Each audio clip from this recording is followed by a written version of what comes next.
It's really a terrifying night for children and people who can't go back into their houses, who are in need of support and spending nights outside.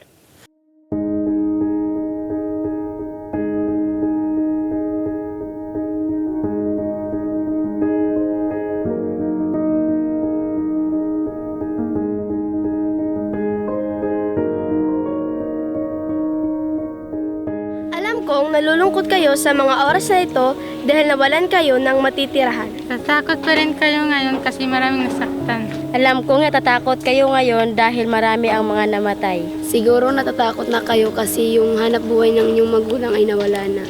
Nung pagkatapos ng bagyo, pag natatakot ako, nag-iisip ako ng masasayang alaala.